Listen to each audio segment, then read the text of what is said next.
Comment mettre en place un travail de second seuil efficace chez les coureurs de demi-fond. Par une série de 3 vidéos ponctuées par un article, je vais vous présenter comment est-ce que j'aime mettre en place ce travail chez les athlètes que j'accompagne. Aujourd'hui, premier épisode, c'est parti. La première étape va être d'aborder ces séances avec un objectif interne. On veut impliquer une charge interne à notre athlète, on ne veut pas donc réaliser une performance à l'entraînement.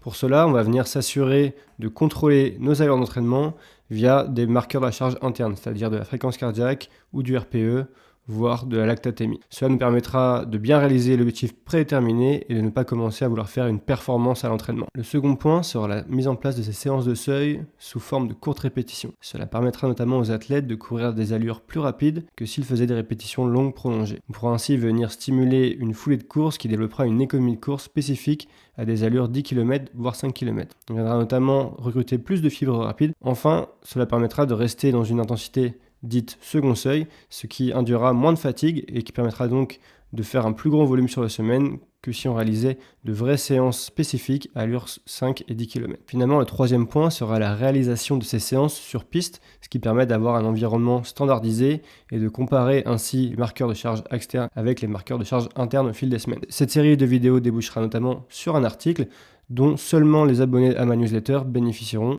Abonne-toi donc à ma newsletter, le lien est dans ma bio.